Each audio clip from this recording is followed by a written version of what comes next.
What's going on, man? It's your big brother K-Rino, and once again, y'all are tuned in to K-Rino Radio YouTube edition, man. And I got a special guest with me tonight. I got a chance to listen to some of this brother's music, and I'm honored to have him on the show because he's very deep. You know, he's very deep, and he got a lot of real good material that I think y'all need to familiarize yourself with, man. Straight out of New Orleans, Louisiana, up and coming. I feel like y'all gonna see him and hear him on some big levels real soon. My brother, Mr. Fee Carter. How you feeling, family? What's going on? What's going on, man? You know, just living, man, trying to make it. No question, man. And speaking of making it, man, it seems like you've been real busy working on some stuff, man. Like I said, I was listening to a few of your cuts. I heard about 6 or 7 of your songs, man, and you really got some real good street depth to you, man. Yeah. And what I was thinking about is that how a lot of times our music is born from the struggle. Tell us about how you got into music and got into the rap game, and just your upbringing and how you was able to merge that together. I was basically raised by my mother in New Orleans. I didn't actually come up as a rap. I came up listening to rappers, loving rap, loving hip hop, but I never thought about actually being a rapper. I think I started getting into music once I came to Houston. Once I came to Houston, I had my best friend. He was always into music, rapping. Right. He used to come to my house, and I was always techie. Like I knew how to. He put the software on the computer, and I knew how to use it automatically. I just knew how to record him, how to do all that, how to mix and all that. So I just used to mix all his stuff and record him and stuff. And then one day he was like, "Hey, jump on this song with me." I'm like, "I don't rap, brother. That's not what I do." He like, "Man, just try it." So I mean, I did my first song was, you know, it was on a time where it was I thought that I had to be gangster. I thought I had to gangster rap. You know what I'm saying? I thought I had to talk about shooting people, talk about all this woo wah wah. So I mean, I ain't like the first one, but then I did another one where he actually brought the subject to me, where it was more of the inner feel or the emotional part of me. You know what I'm saying? So I wrote my verse and I loved it because it was like a release of what I wanted to say, but I never got to say. And I went on from there. And that was about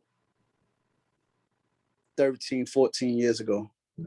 Cool. You know, and like I say, listening to your music, I hear a lot of that struggle, you know, and yeah. I hear a lot of pain. And you got that, you got the rap flow mixed with the melodic, the melody as well. When did you develop? Did you have that from the beginning, or you kind of just evolved into merging the melodies with the rap?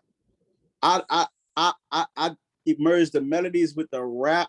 I always had like lyrics, but it was just me rapping. I just knew how to rap. I knew how to really put lyrics together. But about last January I dropped a song called Love No More. And that was the song that took me to where I am right now, selling out shows and stuff like that. And that's when I started getting into my sound right now. You know what's so crazy, man? Everybody had a journey. Everybody got their story of how they got going.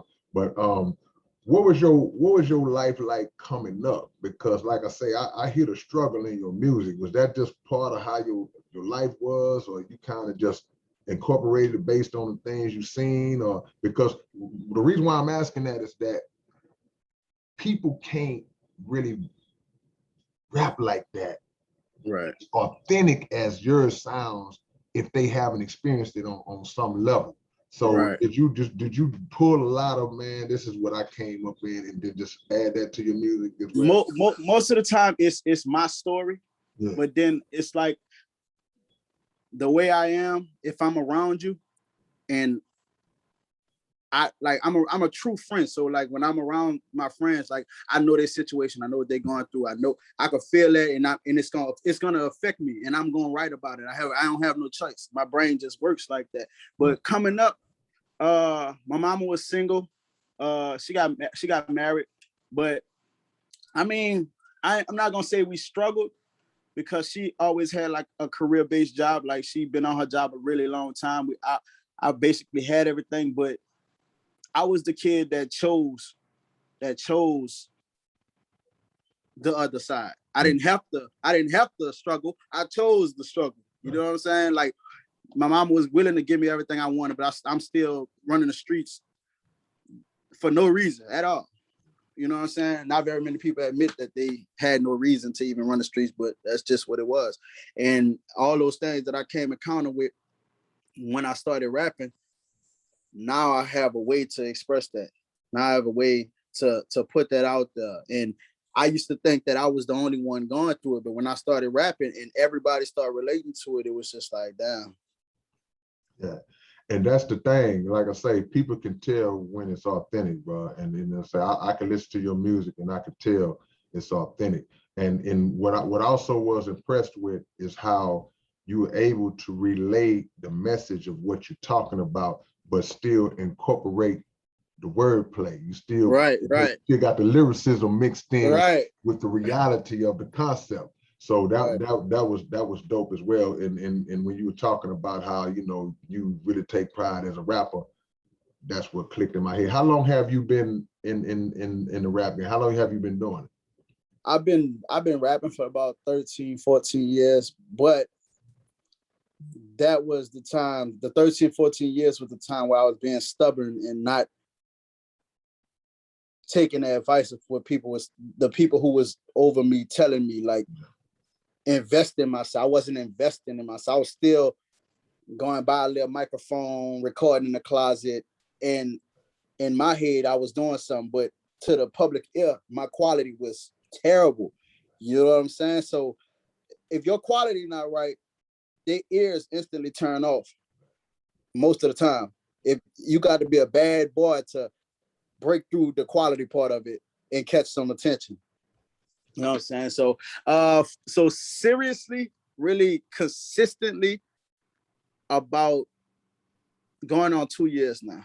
Yeah. No, but you had a lot of training ground, you know, because even if you were not just immersing yourself in, like you say, the dedication of it in terms of the quality and all that, you still was working on your craft. If nothing else. So yeah, we gonna count them, all them 13, 14 years. We gonna count those. You know, that was the practice taking it seriously for 2.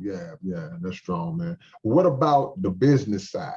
Because a lot, I say this pretty much with everybody I talk to, everybody I interview, the creative side, that's God-given. That comes to you naturally.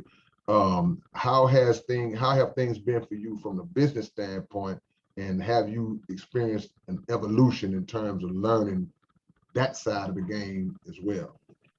I'm actually still learning that side of the game because I never and still don't have anyone that has taught me the business side of it. I'm still facing the trial and error part of this. You know what I'm saying? So I'll go spend my money on something that's worthless. That, like, I'll go pay a business $500 and that's a fake business. I wasn't even supposed to invest in that. But I thought, because of what they told me, that it was gonna help elevate my career. But okay, I made that mistake. Now it's time to switch it over. But as the business standpoint, I mean, I'm terrible. I'm not gonna lie. I'm terrible.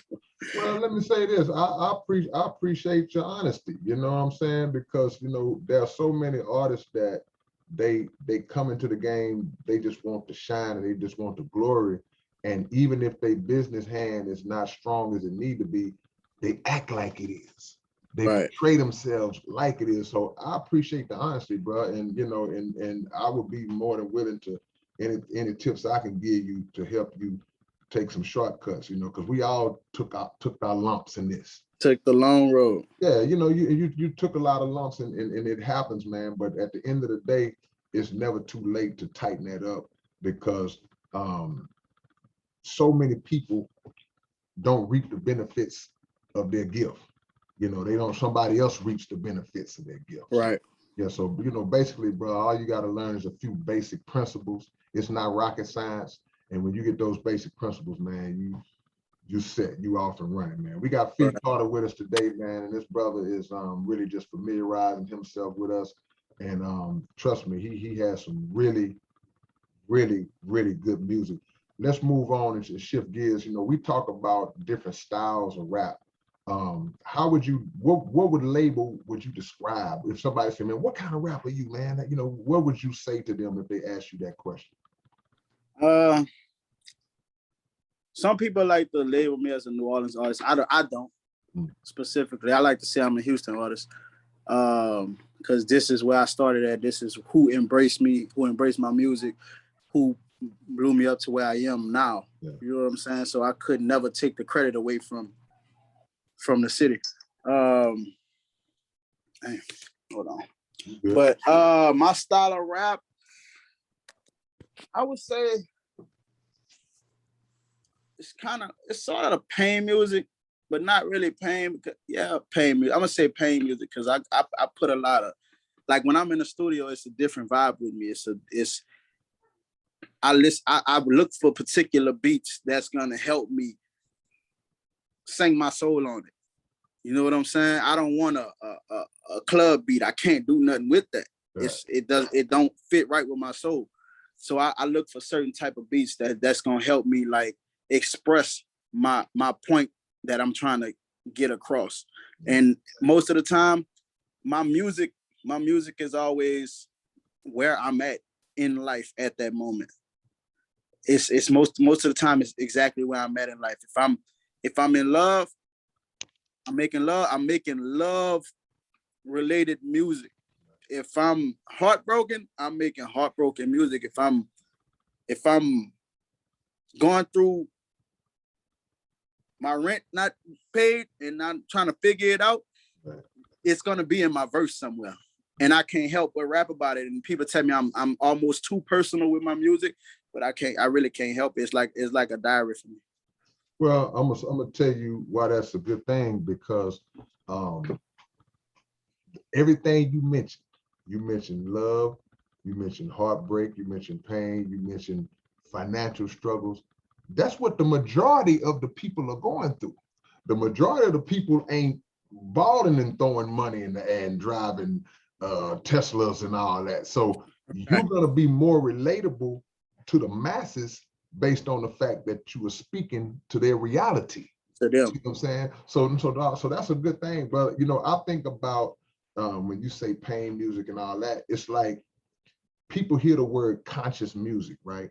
Yeah. And they automatically associate that term with either politically driven conscious music or social activism conscious music. But I throw that hood consciousness in there as well. Right. You know, and the life struggle, that's consciousness too, because when you speak in the way you speak in your music, it awakens something in people. You know what I'm saying? Right. You got the kind of music that, and I'm sure you'll agree to this, everybody's been riding with somebody and then they just be like kind of just riding while they playing something.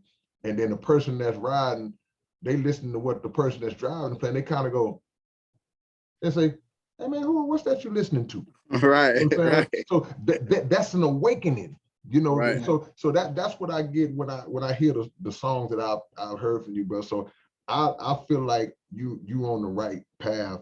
What do you see yourself getting out of the music industry? How long is this something you want to do and seriously put your foot on the gas, or just like I'm just doing it for now and I may have another interest later? It's something that I want to do for like a long time, probably the rest of my life. Because my shows are not like any other shows that I've been to. You know what I'm saying? My shows and my fans, they look, when I see their faces when I'm on stage, it's like a personal level with them. Right. You know what I'm saying? It's like they really feel everything I'm saying. So they really singing their hearts out down there. This is not no shake your booty. None of that. It's not no quick shake your booty thing and it's over. It's like they wait for me to get up there to express what they've been expressing to themselves in their cars, singing the songs. Now they want to express it with me. You know what I'm saying? The person that actually wrote it. So it's like, I want to do this forever. You know what? But see, something you said a minute ago, that connected, because you said, man, when you write certain things, you say, I thought I was the only one going through that. Right. But when you hit that stage and people are singing that stuff back, that's why they singing it with so much passion, because nothing is better to a fan base, to an audience, or just to an individual than to come across somebody that relates to what they're going through. Right. So now I got an artist, he's speaking my life. You see what I'm saying? You speaking people's life. You know what I'm saying? And at the same time, I love the music that I make because it's no negativity. It's not negative driven. You know what I'm saying? So when I have shows, I don't have to worry about somebody being there to snatch my chain, or somebody being there to fight with somebody, or somebody being there to shoot, because I don't draw that kind of crowd. That's not the people who I'm talking to. I'm not talking no go shoot 'em up stuff, none of that. So nobody who's on that shoot 'em up stuff should be here. You know, if they are here, that's not even what they own, because this ain't that type of vibe. Right. And I have never at any of my concerts had a fight, an argument in the crowd, no fights in the crowd, no, everybody is there loving each other. It's crazy. It's really crazy. It's a blessing, you know, because you know you're just demonstrating the ability to control the energy. Right. You are the thermostat. Right. You control the temperature of the room and dictate what the mood is going to be. So all the greats have that quality, bro. You know, and what you're doing, you are taking a crowd of people through your music, individual people, and merging them into one mindset for that moment, that time frame that you on the stage. So it's a beautiful thing, man. How many projects have you released? How many projects have you released? I released one back in it was on November 18th. I released one. Yeah. I released another one about 6 months later on June 11th. And that was just because I have way more music than that, but that's when I released my first project. That's when I got it. That's when I finally found out how to distribute my music to these major platforms. That's when I first found out how to do it. And I'm like, okay, bet now I can put something together and actually put it to the people where it's supposed to go, instead of having this song on this platform, this song on SoundCloud, this song on Bandcamp, and people got to go too many places. Because if you make people have to go through too much to go and find your music, they're not going to go. The attention span is way too short these days. So you have to make it as easy as possible.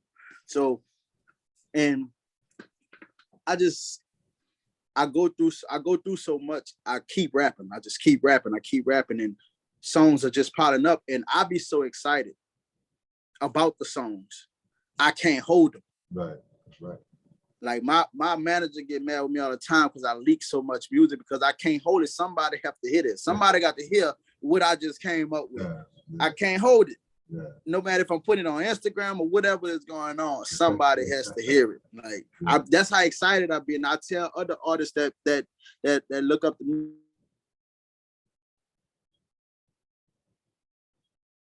Wait for the unfreeze, family. They don't mean nothing. Like if that song don't give you that feeling in the inside to where you just too excited about it, then that's not the song. I sit in the studio about 5 hours. If I come out with one song, that's just what it is. But I bet you it's a banger. I guarantee it's heat. You know what I'm saying? I don't go in there to try to create too many songs. That's not my objective. Yeah. No, that's just making music from the heart. You know, it's no time frame. You can't sit down and say, we're gonna make 4 songs. No, you go in the lab and you go, even if the lab is at home, you just say, we're gonna create today and see what we come up with, you know, and whatever we come up with, like you say, we'll be satisfied at the end of the session. Are the projects you've done, are they available? Where can people get them? What's the name of them? They're on Apple Music, basically every streaming platform that you can think of. They are on there. All you have to do is look for Fee Carter. My first album was One Summer. My second album was Don't Shoot the Messenger. Because I guess around that time, that's when all the police shootings was going on and all that. And I'm just here to relay a message through the music. So that was the meaning behind that title. So you can basically find me, just look up Feet Carter. I should pop up. Big, light-skinned, bald-head guy. Let me ask you this, because I can hear the love and the passion as we have in this conversation that you have for the music. You know, you still got that grit, that hunger, you know, that love. How do you, if you was giving an advice to anybody that's listening, any artist that you talk to, how do you advise them to keep that love and that fire? Because the industry can make you dry out and really hate this if you're not able to separate the art from the business. So how are you going to be the same killer 5-10 years from now that you are right now?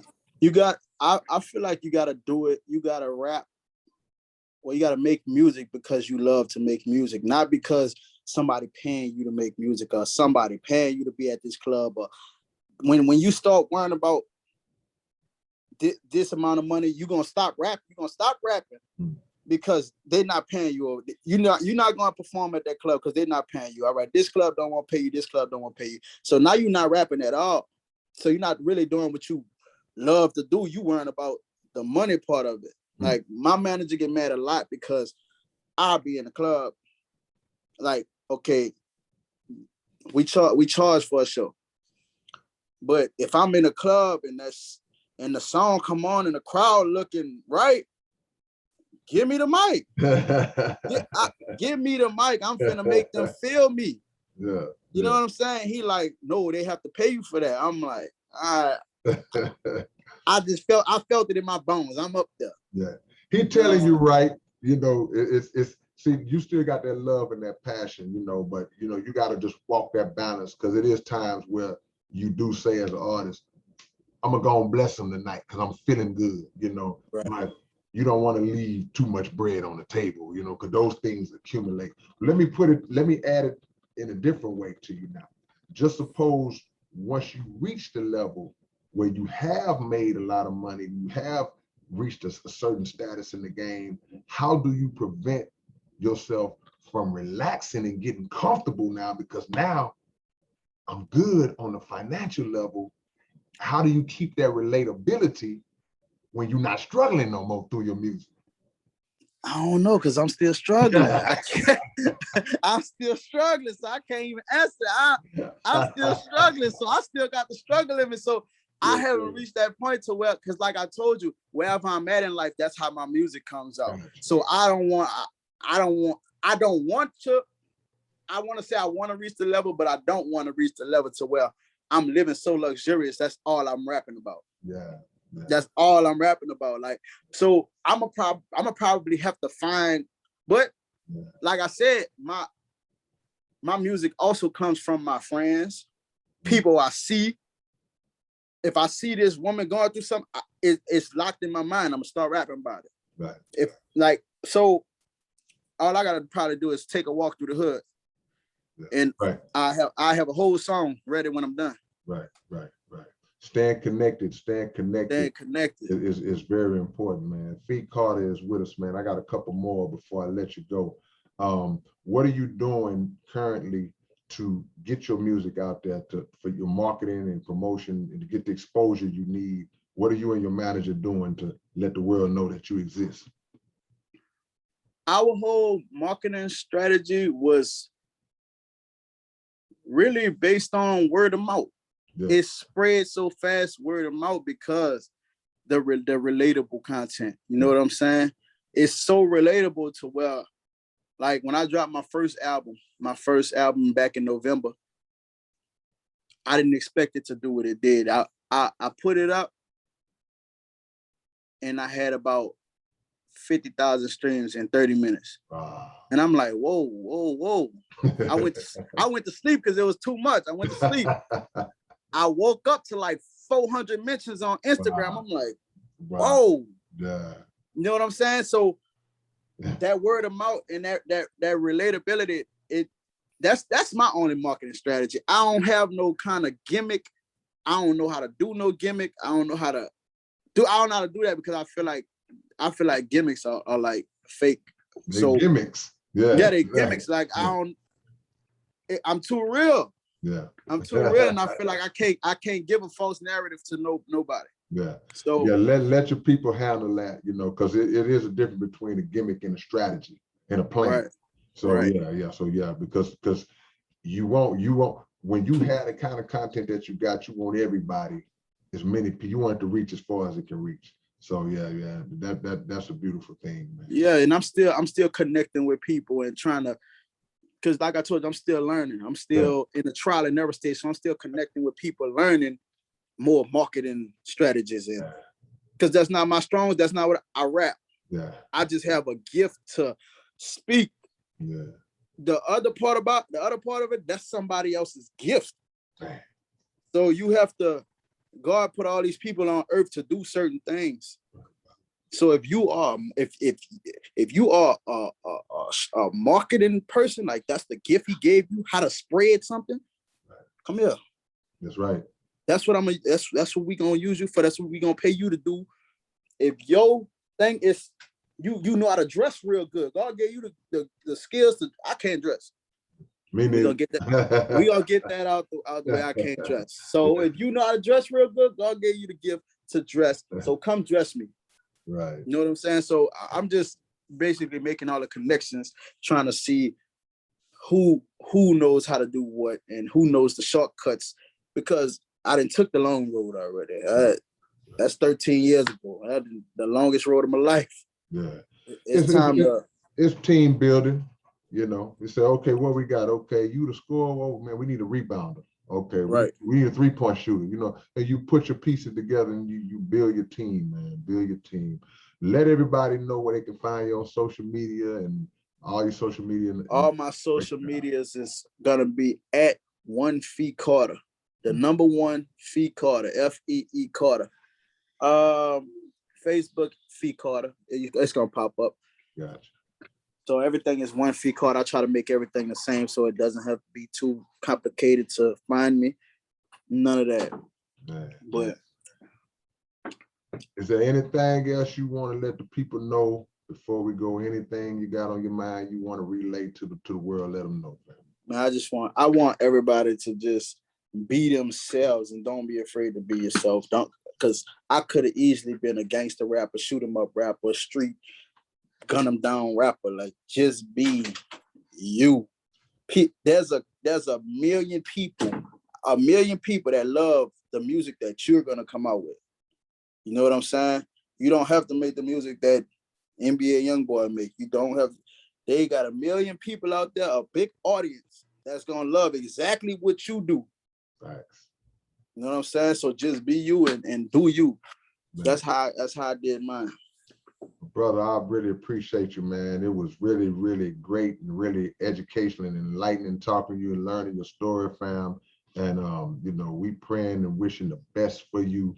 And anything the big brother can do, feel free. Shout out to my homie Pastor Brandon, man, for even me and introducing me to this man's music, man. He was like, man, you got to hear this, brother. You got to get this man on. So shout out to Pastor B, man. And it's crazy that it's a blessing. I ain't even gonna say it's crazy. It's blessing that a pastor is introducing a hip hop artist to someone. You know what I'm saying? Well, he was one himself. You know what I'm saying? Yeah. See, and the greatest ministers and pastors and leaders are the one who connect to the arts and culture, who connect to the streets, who are not sitting in those lofty seats like they too good or too, So, when you come up from those same struggles, it doesn't matter if all of a sudden I'm in ministry now. It's like you still rooted in that struggle, because who did Jesus communicate with? He communicated with the sinners, and Jesus was in the hood, basically. Right. So that lets you know when you got a good pastor. I had one verse where I said, I'm so diverse, I go hard from the first to the first. Some of my music, you could play it in church. Come on, man. And that's the facts right there. That is, my brother. That's the facts. Man, come on, man. Fee Carter, y'all. Y'all please support this brother, man, and get to know his music. And he gonna touch you. He gonna touch you. I promise I'm gonna touch you on one of them songs gonna get to you. And I'm signing off on that on as well, man. Thank Right. you so much, brother. You know, and we'll be in contact, man. I'm glad to know you're in the H, so we'll be in contact. We're gonna make some things happen. I thank you, man. Blessings. Peace. Blessings.